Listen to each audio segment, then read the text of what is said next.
Hey there, folks. This is Bud from Bullet Aviation, and you're listening to three guys who don't do a whole lot of singing with the Tabernacle Choir.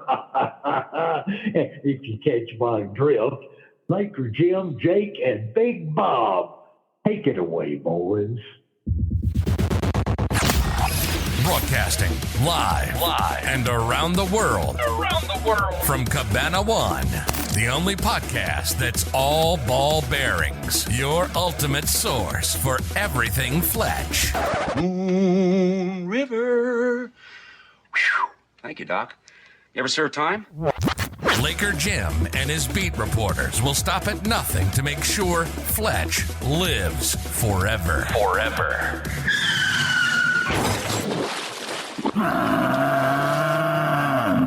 They don't shower much. This is FletchCast. Thank you, Sammy, and welcome to FletchCast. I'm your host, Laker Jim. Along with me are two guys that just jackknifed a manure spitter on the Santa Ana, Jake and Big Bob. Oh, you should see our shoes. Ooh. Tremendous buildup of gook. Boys, we have a really, really exciting show today. We are interviewing Burton Gilliam today. It's very great guy. Yeah, he'll be calling in. We have so many questions for him. One of our favorite scenes in Fletch is the airplane mechanic Boyd aviation scene. I think we can all agree about that. Absolutely. Probably one of the most quoted scenes in the movie. It's so simple. Maybe you need a refresher course. Hey, it's all ball bearings nowadays. And I can't wait to hear about what he has to say about it. I just want to know what his favorite shape of wing is. That's a terrific wing. I love this shape. Well, Burton will be calling in shortly, but while we wait for his call, we have a little bit of Fletch news. A little bit? This is huge Fletch news. That's true. We got some big news. The Jane Doe Report. I'm turning the story over to a professional reporter.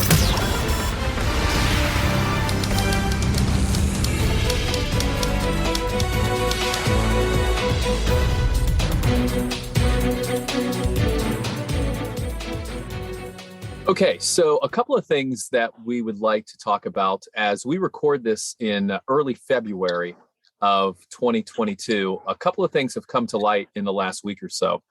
First, we were messaging with Greg Mottola, who is the director of the upcoming Confess Fletch.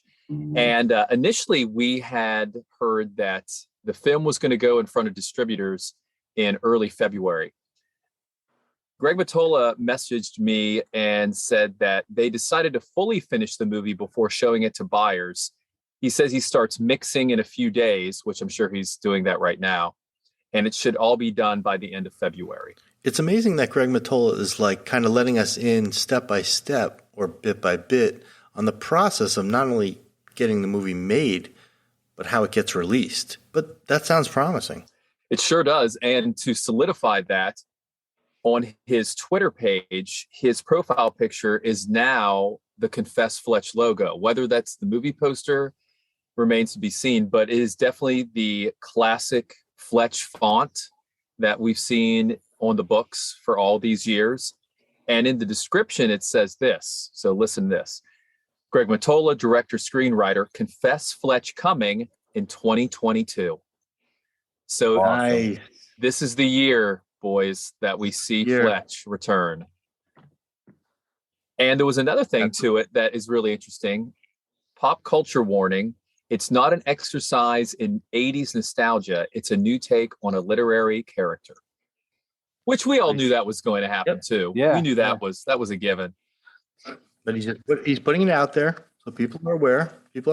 Have been warned. Yeah, well, we kind of want it to be that way. We don't want it to be a what so many people have done, and I'm not going to say which movies, but so many times where they try to remake or do a sequel much later than the 80s, they try to duplicate the same thing. It'll be nice to have a different take on it and a new spin, new person playing Fletch and so on and so forth. Yeah, boys, we're going to be busy this year. This is going to be a busy year. It's going to be a lot of work, but super exciting. We are getting a phone call. The FletchCast hotline is ringing. Look at it be. Hello, this is Laker Jim. You the guy from Ajax? Hola, en qué es el burro? Yes, he did it. I'm trying to tell you that I am bisexual. I mean, bilingual. I'm sorry. Yes. Oh, that's amazing. Right. Oh, poor me. I don't know what I was overcome. That's great. Tell me where you guys are located. You guys know I'm in Dallas, Texas. Where are y'all? Okay, sure. This is Laker Jim. Born and raised in New Jersey, but actually lived in Dallas for about 6 years. Did you? What part of town did you live in? Irving, right near the old cowboy practice facility. Irving. Okay, I'm in Allen, actually. Now, I've heard of Allen. How far is Allen from Irving? It's just about as far north of Dallas, about 20 miles, as Irving is from downtown Dallas. Yeah, both of them about 20 miles. My brother lives in Richardson. Well, okay, Richardson is about 10 miles from me. Okay. And then I'm in Austin. Yep. Okay, you're in Austin. All right then. I'm Big Bob. I'm also from New Jersey. Same place Laker Jim's from. Big Bob.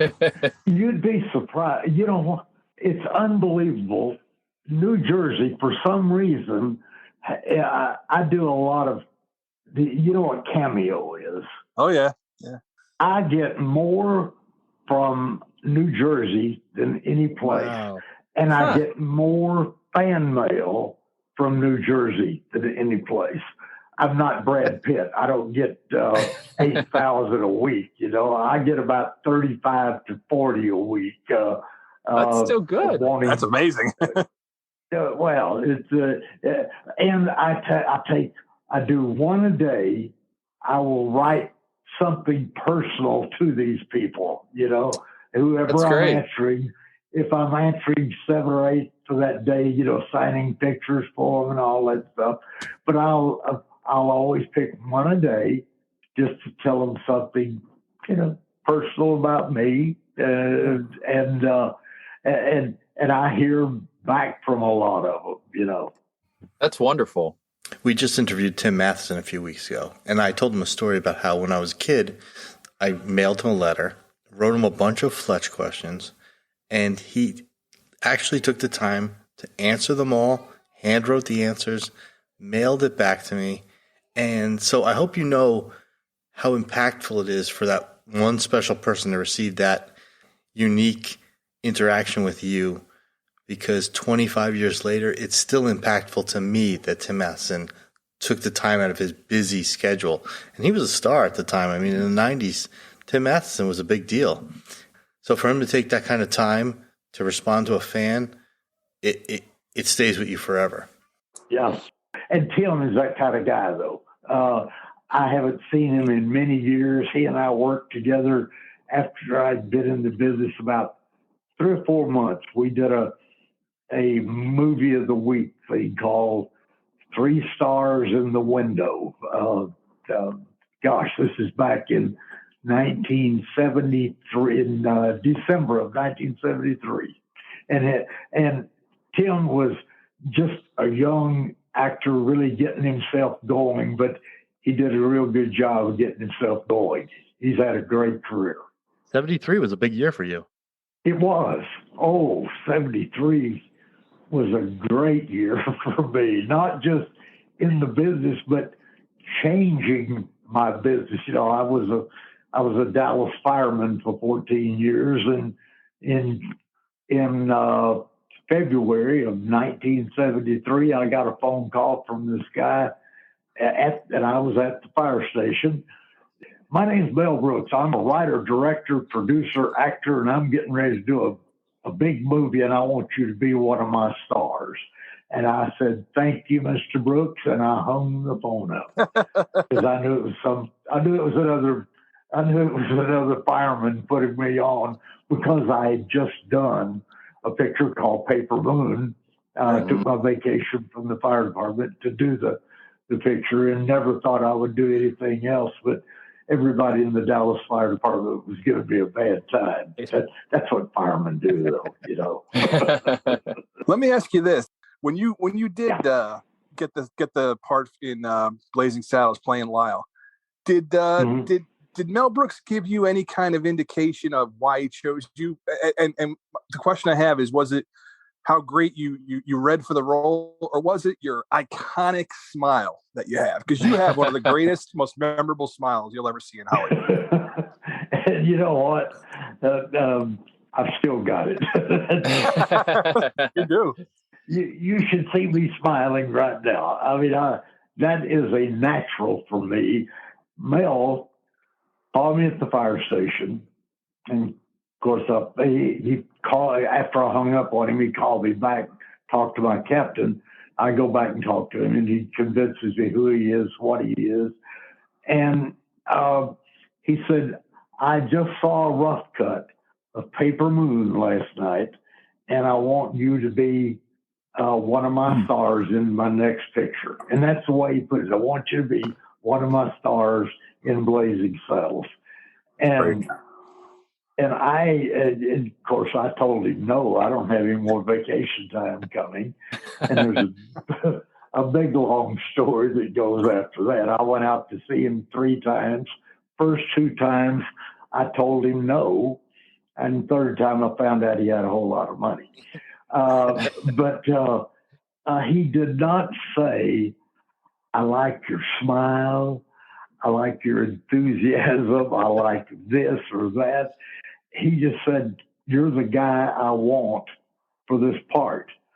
And my character in Paper Moon was probably, I know, the character he wanted. But I gave him a different character in Blazing Saddles. And he didn't say, "Hey, I want that character." No, don't do it that way. He just let me go and create another character who was just as funny as the guy in Paper Moon. I just took it a little bit different step. In Paper Moon, the guy, my character, Floyd, the desk clerk, was absolutely funny, but he didn't know it. He was just a funny character, and I gave him that innate humor that the character really calls for. And in Blazing Saddles, I was just a stupid sidekick who didn't have any idea what he was doing other than following Slim Pickens' orders. You know, it was really 2 different characters, but Mel loved the second one so much. He said he didn't correct me at all. He just let me go with the character. Now, before taking on the role, didn't Richard Pryor give you a call? Oh yeah, I told Mel, you know, after I told him no the first time, he said, "Well, just come out and talk to me, please. Come out. I said, we'll bring you first class." I go out and see him. I met everybody in the room, all of his writers and producers. There were 10 of them. And I only recognized one of the guys. That was the guy on his left. That was Richard Pryor. And they offered me the part. I took the script back to my hotel. I read it, came back the next day and told Mel, "I can't do it. There's just nothing in here. This character you want me for is nothing." Well, he said, "That's all we got." I go get back on the plane, come to Dallas. And about 4 days later, I got a phone call, and this guy says, "Hey, man, this is Richard." And I said, "Who's Richard?" He said, "Richard Pryor, man." And when I tell this story, and I've told it a couple of times, I get goosebumps every time I tell it, just like I got them right now. because I knew something was going on. He wasn't just calling me to say, "Hey, thanks for coming out and and letting us talk to you." I knew something was going on. He said, "Listen, we really do want you and for this part."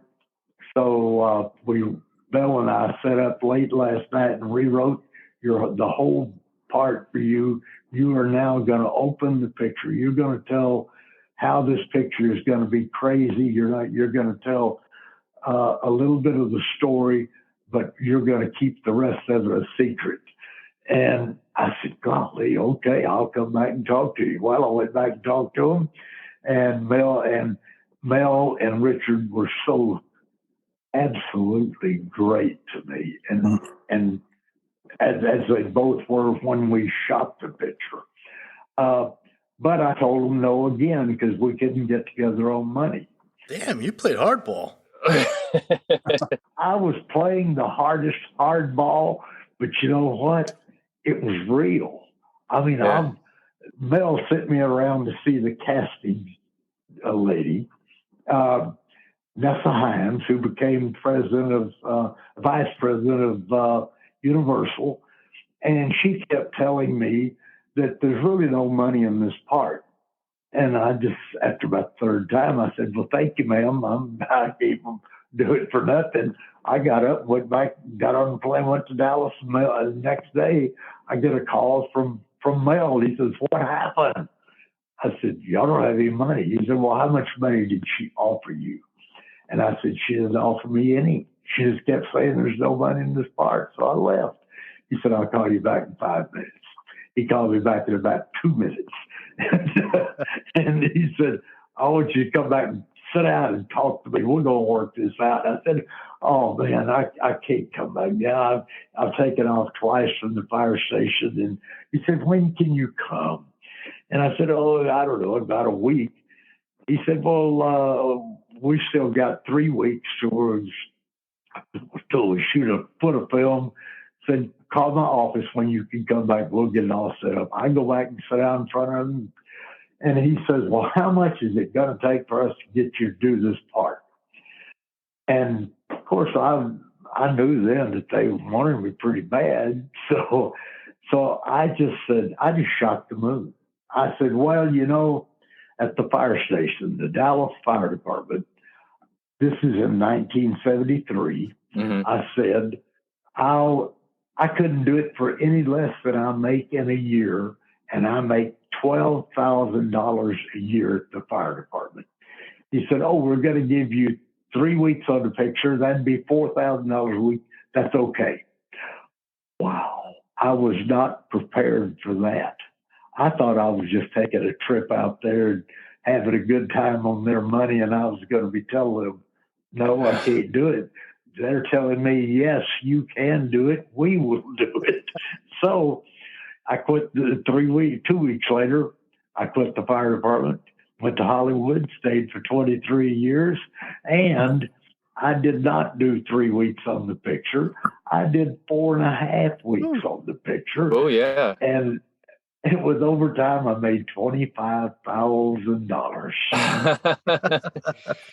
I had never in my life thought about making that kind of money, and it just got better from there, Thank you, Mel. That's all I can say. Thank you, Richard. Oh, golly. But Richard eventually, left and Cleavon Little stepped in. Could you talk about working with him? And, because he was in the second Fletch movie, so we look at him, very fondly, but, talk about working with him. Oh, boy. Well, Richard was on the set for about a week. And sometimes these things aren't known, but sometimes the star of your picture will not really work out just right for the producers and the director, and those people will be canned. I've had that happen. I've been on pictures. I've been on 3 or 4 pictures that's happened. After about 3 days, they say, "This person's not working right. Let's get somebody else." Well, that's exactly what Richard was hoping for that never happened. But after a week, I never saw him again. I never saw him again. And he was just so good to me. He wrote every word I said in that first scene. Everything I said, all the bad words were mine, were his. Yeah. Well, now it makes sense. Yeah. Yeah, it does make sense. And when we were doing, it was at about the second or start of the third week, I guess, that we did that. We did the first scene of the picture, and where I was calling all the guys the bad words and everything. And here I am from Dallas, Texas. I've heard all those words many times in my years. I grew up on those words. That was just, we're talking about Deep South. We're talking Dallas, Texas. Sure. And I was having a little bit of trouble, which caused me to lose my my concentration, I guess, and I would have trouble with the lines. And after about 30, 40 minutes, we were changing camera setups, and Cleavon said, "Hey, let's go and walk with me out on the desert here. Let's talk about something." I said, "Oh, okay." We went out about 30 yards away. He said, "Listen, I know you're having a lot of trouble here." He said, "But these are just lines that Richard and Mel wrote. They don't mean anything. This is all fun. This is a movie we're doing." She said, "Just don't worry about anything you want to call me.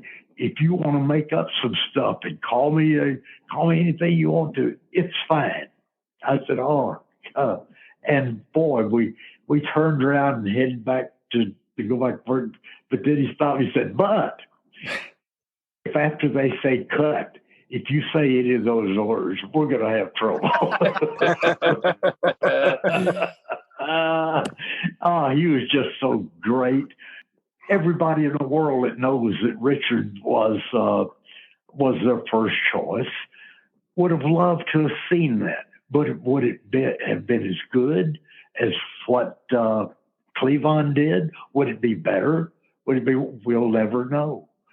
And because of that, Blazing Saddles it'll never die. Mm-hmm. It's going to be with us as long as movies are being made, as long as people are talking about movies. It'll be Cleavon that they're talking about, because he was absolutely great in it. And such a good guy. Such a good guy. What an absolute shame that we lost him so soon to colon cancer. I think he was only 53 years old. Oh, gosh, yes. He and Madeline, they were the first two to go, and they've been gone over 20 years. Mel and I are the only two left. We're it. Everybody's gone. And Mel used to, years ago, when we'd lose somebody, he'd get on the phone and call each one of us, per one per call. I did not hear from him. I haven't heard from him since Alex died. He doesn't go to the office anymore. When the pandemic started, Mel still has the office, but he seldom goes to the office, so I never get to talk to him anymore. What a great guy he was for me, though. Golly, he saw Peter Bogdanovich saw something in me for Paper Moon, and then Mel saw something more. Now, Blazing Saddles and Fletch have a lot of connections, believe it or not. Andrew Bergman, who wrote the screenplay to Fletch, also wrote Blazing Saddles. Now, how did he fit in with Mel and Richard? He was the guy that wrote the first draft of Blazing Saddles. Yeah, It was his story, but I wish I'd been able to see the first drafts of it, but I know that they changed a lot of it. But Andrew, golly, he was just brand new, and Mel just loved the way he wrote, and said, "Hey, we're going to do this." And I mean, within about 10 months, we were shooting the picture. I got to tell you a quick story. When I first moved out to Texas, I'll never forget the very first day I was there, unpacking my stuff. I had the TV on in the background, and I hear this voice. It's a very familiar voice, very distinct voice. Know this voice, yeah. And I think to myself, where do I know this voice from? It's a car commercial for Rodeo Ford. Rodeo Ford. And then it hits me. It's you. It's Bud from Fletch. And I'm thinking, he's doing local car commercials. I have to find this guy. Little did I know, I didn't have to look very far. You were everywhere. Billboards, commercials every other second. Golf events, Comic-Con signings. You were basically the mayor of Texas. St. Patrick's Day MC. You were everywhere. And I did get to meet you a couple times, and you couldn't have been nicer to me. And to make a long story short, too late, that's how I kind of got your phone number, because we had exchanged information because you wanted to get a couple Fletch photos that I had, and the rest is history. Wow. That was 2007. Golly. Yeah, that's been about 15 years ago, doing those Rodeo Ford things. And my tagline was, and I made this up myself, was, we don't care how you get here, just get here. And your other famous line was, "That's too cheap." That's too cheap. That's right. That was the next thing. Oh my God. If you weren't getting a piece of the action, you were literally everywhere. It was everywhere. That's right. Well, now I got to hear the commercial. Trucks.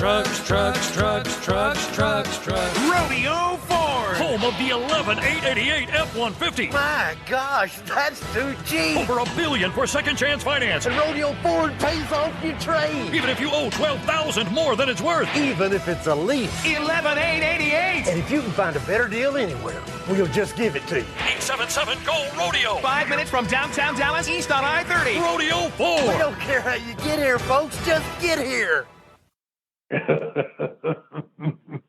And we only did those for about 3 years. Then the company sold, and I was out of the car business for about 2 years. And then Bonham Chrysler called me, and the owner said, "You've been out of the car business for about a year and a half now," and said, "I want you to get back in it, and I want you to do commercials for me." And I said, and I didn't know who this guy was. My wife and I were in Hawaii, and this guy called me in Hawaii. He said, "Well, when you get back to Dallas," said, "call me because we're going to do this." I get back to Dallas. He said, "How much you going to charge me?" And I told him, and I gave him, between you and me, I gave him a price that was way above what I expected. And I thought, well, he will knock a couple of $1,000s off of that per month, and we'll make some kind of deal that, He said, "Okay." and that went for 12 years. The pandemic put a stop on that. But it was a great run for car commercials for me. I loved it. Yeah.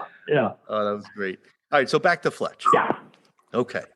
So tell us a little bit about how you heard of the role, how the role came to you. Well, Andrew called my agent. I've forgotten who the casting director was on it, but it was one of the big ones. Gosh, I forgot who it was. But Andrew called my agent, and of course I was still in Hollywood then. I didn't leave till I was there from 73 till 96. But he just called my agent and said, "We want him to do this." I didn't have to read for it. I'd worked, he knew what I did, and he wanted me to do that character, and we did it, and it. Yeah, that was a scene that was not originally in the movie. They sort of like, right. I guess Michael Ritchie had gotten a hold of an airplane hangar. That's right. And he was like, "Hey, write me a quick scene for the airplane hangar," and they kind of threw that in. That's exactly right, and I'm glad they did, because it is, it really, for me, it's really a great little throw. I was going to say a throwaway part, but it's not a throwaway part. It's not a throwaway part at all. Not at all. And the lines were just wonderful. That and Chevy and I, we actually changed a lot of stuff. He and I, well, I did. He did, and it was really. He did a great job in putting it all together, really. He was a master at what he did, and he just wanted me to follow along. And so we just kind of made it up as we went. And it was a great scene. It really was. Yeah, some of your lines are so iconic. I mean, you in a short few Some minute of them. scene, you have 10 iconic quotes that probably Fletch fans and movie fans everywhere quote daily. Yeah. I mean, honestly, the real estate they got out of it, you have about, 10, 15 lines, whatever.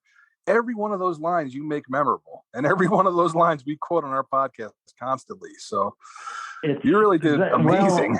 Well, the fact is that, every part I've done, I've never looked at it as saying, "Hey, that's a great line for me. That's a great little." I've just said the lines in the way that I thought they should be said.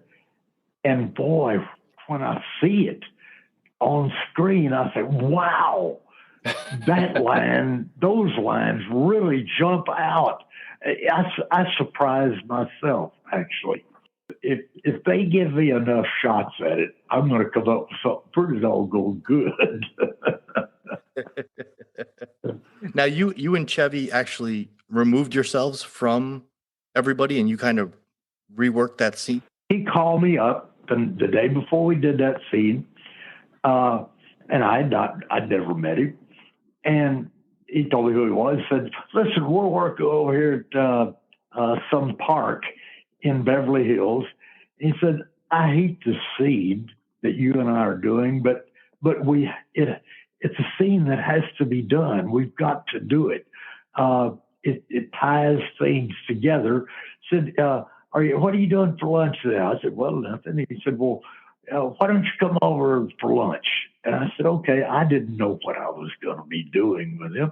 I went over and waited 30, 40 minutes for lunch. They call lunch. They bring our lunch to his dressing room. And he and I, he said, "I don't like these words.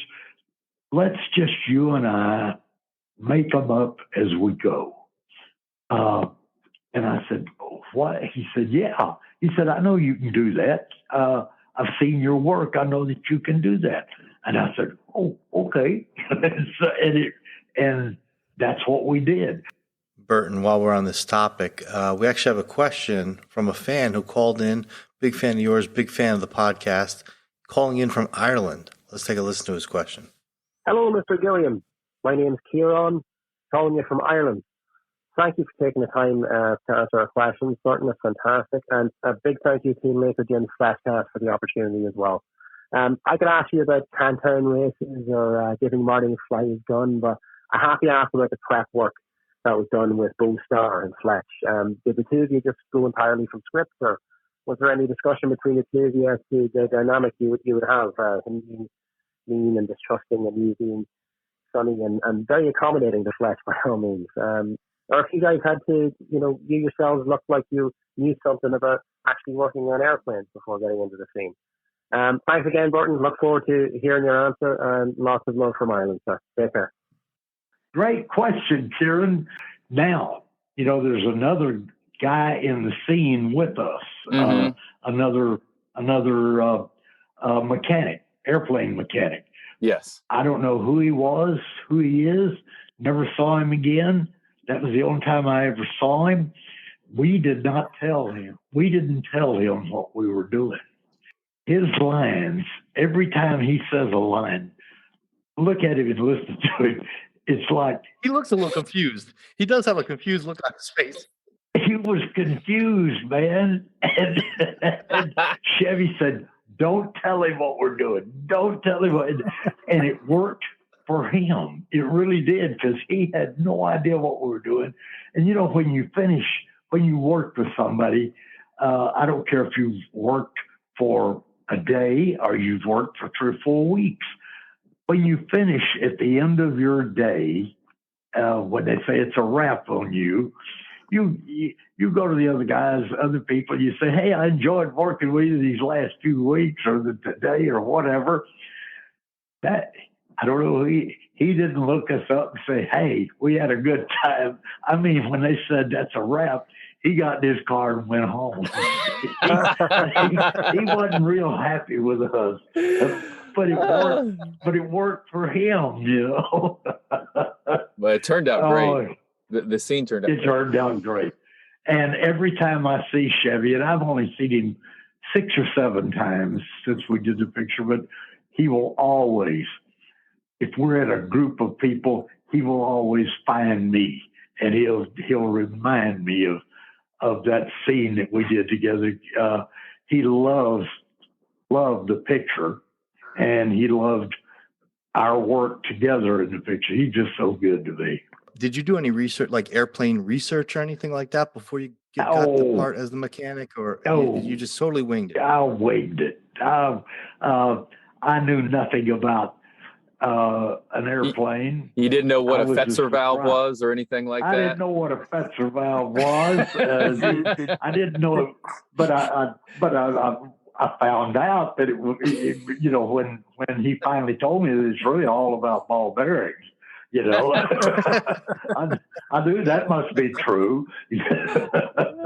He was so good. Oh, and at the end of the scene, he's telling me to go get 6 quarts of some kind of motor oil. Yeah. Quaker State. But it was not Quaker State.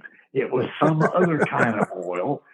But he changed it to Quaker State because I was doing a series of commercials for Quaker State right then. Wow. And he knew that it was just great. He just said, make it Quaker State. 6 Quaker State. That's incredible. A little inside joke. Yeah, nice. He just knew that. He knew that the Quaker State people would love it, Oh my gosh. Now you prepare that Fetzer valve with some 3-in-1 oil and some gauze pads. And I'm going to need about 10 quarts of antifreeze, preferably Prestone. No, I'll make that Quaker State. What are more people using to help their cars last? Quaker State motor oil. Sure, Quaker State. Hey, Quaker State. What are more people using to help them avoid expensive engine repairs? Quaker State. Quaker State. Quaker State helps cars last. Maybe that's why Quaker State's the best-selling motor oil in America. Now, since Beau Starr, the other actor, went home mad, did you wind up fixing the bypass line by yourself? Yes, right. I went home by myself. But it was really a great day. We shot it over Burbank Airport in a hangar.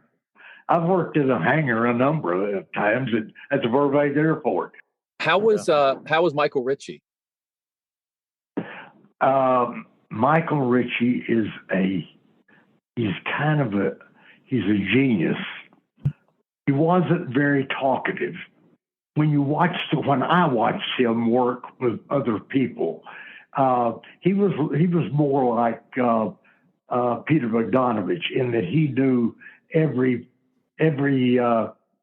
piece, every part of everybody's job. He knew about camera. Both of them knew about camera. They know about sound. They know about editing. They know everything.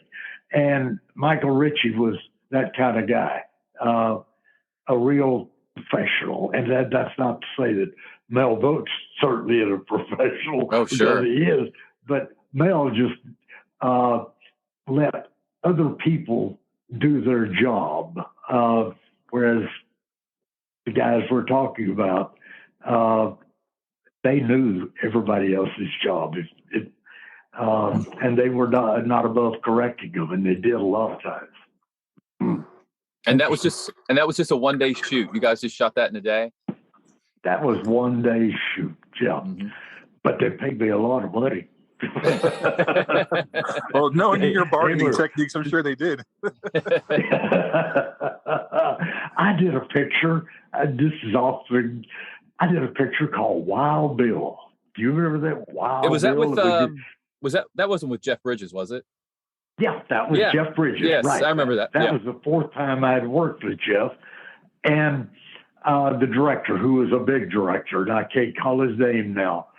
Walter Hill. Walter Hill was the director. Walter Hill. There you go. Yeah. Walter called me about a week before, and he said, "Listen, we've had to cut this part down a little. We're only going to need you for 4 days."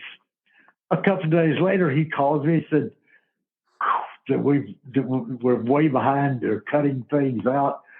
We're only going to need you. And if you don't want to do the picture, that'll be okay. Oh, I'd sign for 10 days. And he said, if you don't want to do the picture, it's okay. But if you do, and you don't even want to put your name on the credits, that'll be fine.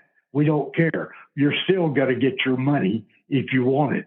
And they paid me a lot of money to do 1 hour's work on the picture.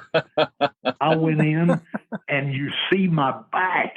You see my back, and you hear me say something as I'm walking off. They cut the whole character out. Oh, wow. That's a shame. And they paid me a lot of money. I've forgotten how much it was, but I think it was something like $12,000. And for an hour's work, I said, "Hey, that's pretty good money. I'll be glad to do that." Walter Hill, it was, yeah. I said it before, and I'm going to say it again. There's a lot of things this is Big Bob again, a lot of things I know you from, specifically Back to the Future, selling Colt Peacemakers, or, Honeymoon in Vegas when you're, the Flying Elvises. Utah chapter. Whatever you do, you are getting, even if you're only in a scene or two for any movie you're in, you're one of the most memorable characters in any movie that you're in. I wouldn't even remember Honeymoon in Vegas without your scene, which I was talking to Lake Drum about earlier. Something. Kudos to you. I'm gonna tell you something that I've never told anybody. I may have told my wife. I'm disappointed that directors and producers did not see me as well as people like Peter Bogdanovich and Mel Brooks. I should have had, I'm going to tell you, I should have had a bigger career than I've had. It's been wonderful. It has really been great when you throw in all the television and over 200 commercials. It's been great. But I should have had a bigger career, and it's because directors and producers did not know what to do with me. Plus, I have to put some of the blame on myself because I did not know anything about the business. I had to learn it from the ground up. I knew when I went out to do Blazing Saddles, I knew about as much. I knew what a close-up was, and that was it. I did not know how to talk the business. Did not know how to. Did not know the lingo. Did not know anything about it. And if my first agent, if he had just said, "Hey, go hang out with some actors," I didn't know anybody in Hollywood. You know, I couldn't call up the people I did Blazing Saddles with and say, "Hey, this is Burton," right? Because I didn't know how to. I didn't know how to network. Yeah, to do that. I didn't know how to network, and I did not know how to network until about 2.5 years later. I went through a period of about 6 months where I didn't do anything. I went to see my agent, Steve Stevens, at that time, who was a great director, for my career. And I went and I said, Steve, I think they've just finally caught up with me. They finally figured out I don't have the talent and I don't know what to do. Here I am. I've worked all this time, and now 6 months I hadn't gone out for anything. I said, they found out I don't have any talent, and I'm not going to work again. He said, "Are you crazy?" At that time, I'd done probably 6 or 7 pictures and a lot of television, a few commercials. He said, "You know, you can get lucky and do 3 or 4 or 5 things, but after that, you can't. Your luck runs out. You can't make a career. You've got a career going, and it's not by luck. It's by talent." He said, "What are you doing every day?" I said, "Oh, I don't know. I go up with a swimming pool." He said, "Start hanging out with some actors." He said, "Call up this person." He says, "I know you know these people. Call them up. Tell them you want to go to lunch with them. Call Slim Pickens. Tell him you want to go to lunch with him." And I started doing that. And I started learning the business. Here I'd been in the business for 2.5 years and didn't know anything. But I started finding out those things. And you know, the more you learn, the more you know you can learn. And I did. So, but I missed out on a lot of things in the first couple of years that should have put me in a spot that that was not untouchable, but untouchable for the kind of characters that I did. So you heard it first here. Thinking back to that caller for a minute, it really makes me feel great to know that Fletch and actors like yourself are so beloved globally. You know, that the reach is beyond the United States, that it's a global love for a movie like this and a character like you played and an actor like you are. Do you see that kind of outreach from fans? I mean, because whenever we get fan mail from listeners from Korea or Japan or the UK or Ireland, it's so humbling. Do you get that reaction when you go to other countries? Have you ever been to Ireland? So I've been to Scotland and England, and the people there were wonderful. I get mail, fan mail from all the British Isles, and I get them from European countries. I've gotten a couple from Russia, and those are always a treat to get because they are the people that write them. You have to piece it together like you were talking about, because you sometimes I'm trying to figure out exactly what they're asking me, and I'll always write them. Do people still talk to you about Fletch? I mean, is that one of your roles that? Yeah, is that a big cameo thing for you? Do people want you to drop some Bud lines from Fletch or? Oh yeah, oh gosh, but really, 90% of it is Blazing Saddles. I will,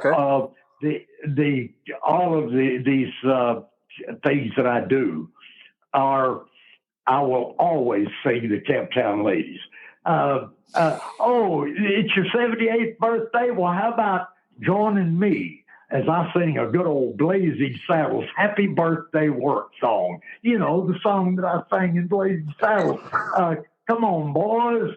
Where's your spirit? I don't hear no singing. The Camptown Ladies sing this song. And I'll do, birthdays and anniversaries and all of that sort of stuff. I do a lot of those things. I'll do 3 or 4 tonight. And wow! And it take them.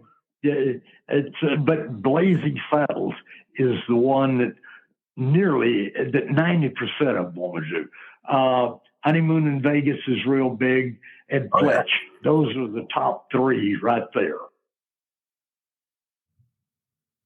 So what are your favorite Fletch quotes? Like, what are your favorite ones that fans ask you to say or you love to say to the fans? Fletch, let's see, I'll do Fletch. He ain't doing no stunt flying up there. And he sure ain't doing no singing with the Tabernacle Choir. Myself, I think it's the bypass line, you know, and it's all about ball bearings. Gordo.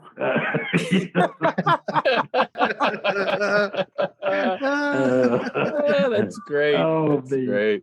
Yeah, those are fun things.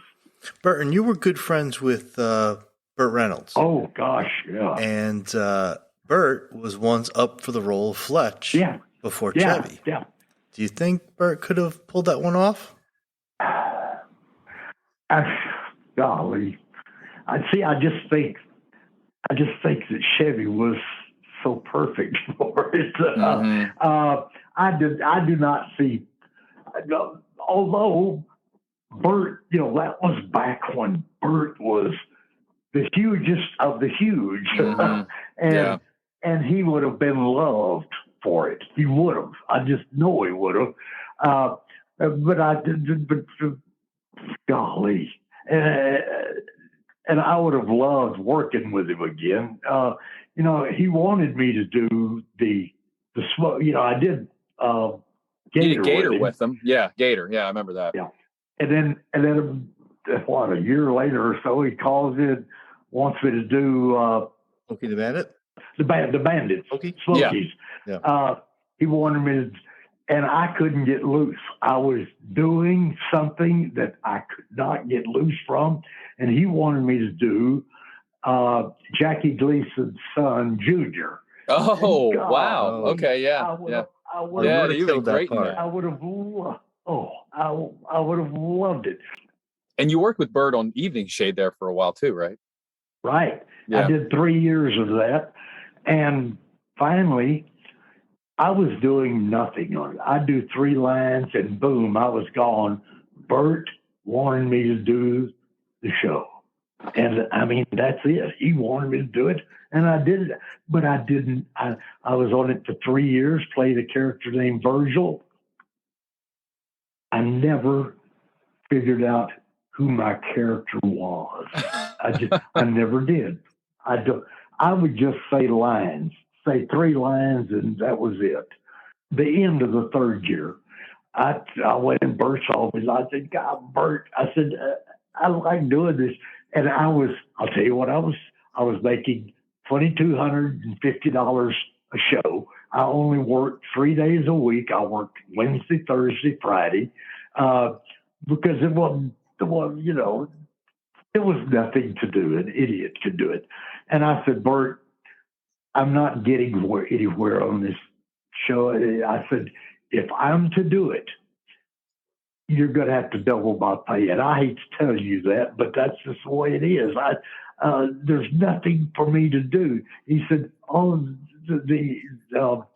Linda, what's her, Bloodworth, said, she won't go for that. I said, I just can't come in here and do this anymore. I just hate what I'm doing. There's nothing to, he said, okay, I understand. He said, I'll throw up the number. And he said, but I know what they're going to say. And that's what they said. So it went 4 years. I just did the first 3. And, and I'm glad I did it that way. And I never knew why they did 4 years. It never went into syndication. So, you know, every now and then, somebody will pick it up, but it never went to syndication. Now, the Fletch universe has 2 boxers in it, and you're one of them. Really? Talk to us a little bit about your boxing career. Oh, boxing career. Yes, yeah. And I did have a good amateur Golden Gloves career. I fought a lot of guys that were professionals that went on and were professionals. Beat the heck out of them. I was scared to death. I swear I was, But that being scared, I swear, made me a better fighter. I know it took a lot of energy out of me, but gosh, I didn't like getting hit. I hated it. I should have won the Olympics. I did not win the Olympics. I've lost twice to guys that in 1960 and 1964. I let guys beat me that couldn't fight a lick. They went on to the Olympics. But I had a great time. I got to meet a lot of people, and I did went on, became a boxing referee, and it was a fun time. Well, my brother is a huge boxing fan, and he texted me and wanted me to ask you what you thought your biggest fight was that you ever refereed. I refereed 10 world championship fights, but the first fight that oh gosh, what's the kid's name that went on the world championship? See, when you're dealing with an 83-year-old man, and you are dealing with an 83, it just goes away. But I'll think of his name after tomorrow. I'll call you. De La Hoya? De La Hoya. Oh, De La Hoya. De La Hoya. There it is. Okay. From East LA. Right. Yeah. I refereed his first professional fight. Wow. And because it was his fight, his first pro fight, I mean, it was a standing room only. The fire department came in, and boy, they were really upset with all the people that were in there, but they let the fight go on. And anyway, I refereed his first fight. It was a 6-rounder, and he won by knockout in like the 3rd round or so. But I count that as about the biggest fight I ever did. Yeah, the other guy who was in the Fletch universe that was a boxer was Randall Tex Cobb. Oh, Did you yeah. ever God. referee one of his fights? Or now, what would a fight between you and him have looked like with both of you guys in your prime? He only outweighed you by about 70 pounds. Yeah, he was in another weight class for sure. He was a Texas Golden Gloves boxing champion too one time in, I don't know, early 70s, somewhere along in there. And there's a guy that had a pretty good career, should have been bigger than it was, because Randall Tex Cobb was, I think, really a fine actor. Yeah. He didn't, he I don't know what he's doing now, but he's, I guess he's still alive. See, when you get my age, you start thinking about, when you talk about people, you say, I wonder if he's alive,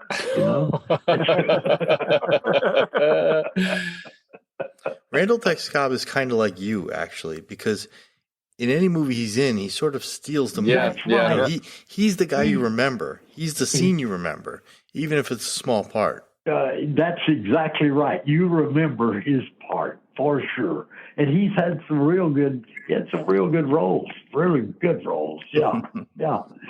Oh, you would have knocked him out, though, right? Oh gosh, he wouldn't have lasted 5 seconds. Oh golly! I wanted to ask you because I was looking through.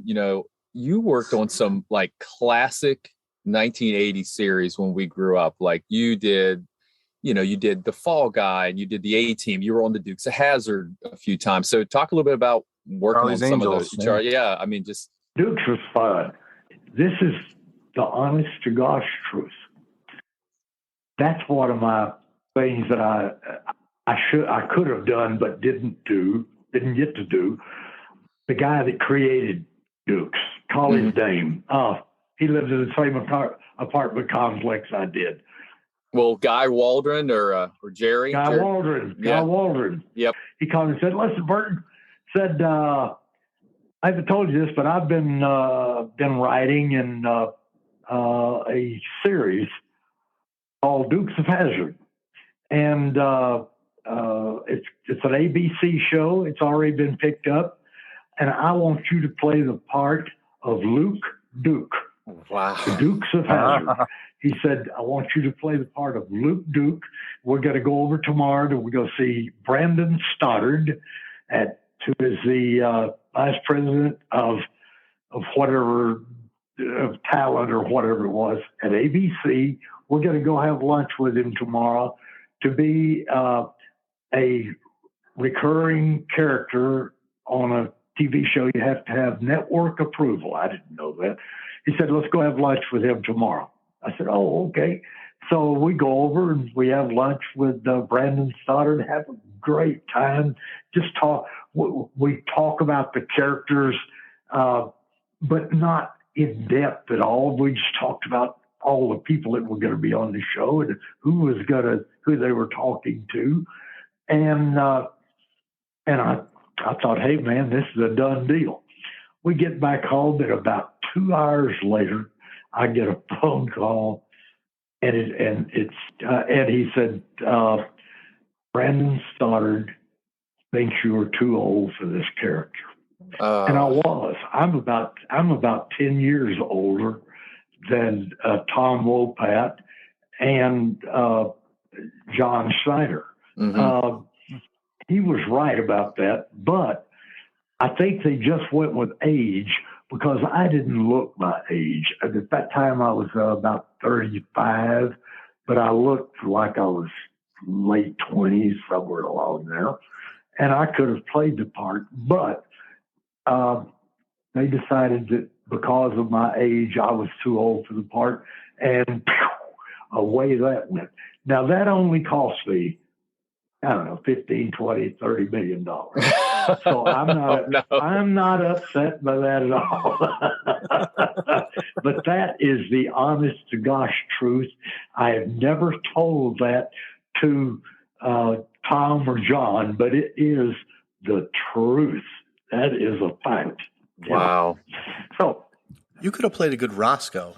Yeah, or maybe Cooter. Or Cooter. Yeah, Cooter would have been Cooter good. part. Well, yeah, it's funny. Cooter would have been right up my alley. Yeah. But Roscoe, they did call me back about a week later and wanted me to come in and read for Roscoe. I read the part. My agent read the part. I was with Steve Stevens at the time. He said they're going to go with somebody that is much older looking than you. Much. And he said, I don't think you ought to even go and read. So I didn't go read for it. And they made the right decision. Golly. James Best. James Best. Yeah. Was absolutely great in the picture. And Jimmy Best, when we did Gator, he was a good friend of Bert's, and Bert had never directed a picture. Jimmy Best was right on Bert's shoulder for every foot of film that they shot. He trusted in Jimmy Best to help him get through with all the things that Bert did not know about directing. But one of these days, Tom and I will sit down. I haven't seen Tom in 20 years. No, 15 years. but I know I'll see him again one of these days. There's a bunch of Duke stuff that goes around. And I went to one a couple of years ago that John was at, but Tom wasn't there. And I'll tell Tom about that. I know he doesn't know that. I know he doesn't. You still stay busy with that kind of stuff, though, don't you? I mean, with just like the conventions and stuff, you're still pretty busy. Oh, yeah. Oh, I do, until the pandemic came along. Golly, I was doing all these shows that really do very well. You know, gosh, there'll be some of them will, in 3 days, will bring like 12,000 people in, and it's all done in cash. I kind of like that. You're actually going to be in my backyard in New Jersey at the end of April for Chiller. Yes, for Chiller. That's in April. Yeah, end of April, I think. Is that what it is? Right after that, I'm going to put a month apart. Then I'm going to go to a couple of places in Canada. I'm going to do what's right across from Niagara Falls. What's that? Toronto. Yeah. And then Montreal later on in the summer, like September or August, something like that. Yeah, I'll do 7 or 8 of those this summer, and they're all really good ones, you know. Right now, the plan is for me to be there. So if I am there, I definitely will stop by and say hi. Oh, good, because Chiller's the big one. Yeah. I mean, the people that run that thing, oh my gosh, they've got it down to a science. It's just so good. Wow. And you're so great. You're so great to the fans too. I mean, I've met you a few times at those Comic Cons, but you know, just to see the time you take with everybody. I mean, whatever you charge, the fan gets their money's worth with you. I've found out that my thing is being able to say a little something to everybody, and if you've got 15 people in line, it's kind of hard to do that. Mm-hmm. But, you know, but I will always find out where they're from or what do you do for a living or something, you know. And if I've got plenty of time, hey, sit down here. We'll talk for a while. You got somebody you want me to call and say hello to? Well, that'll cost you another $20. But let's talk to 3 or 4 people. You know, I'm good at making deals, you know. Hey, you know what I wanted to ask you too before you go? Because I have a friend who's a big video game guy. When you did that video game you did, right? You actually did 2 of them, Redneck Rampage and then the sequel. I did Redneck Rampage. You know, when Jim and I were, you know, teenagers, probably in high school, you know, maybe on a Friday night, nothing to do, playing that. Our friend Matt used to have us over. He always played video games. He had that game. Did that take a long time for you to do that, or is that another Fletch situation where it only took you? Oh no, that took one day. It was a lot of dialogue. We were cracking up playing that. I don't even think at the time, truth be told, I don't think we realized it was you in that role. We should have, because we know your voice so well. Like Jim said, he heard you in a commercial from a room away.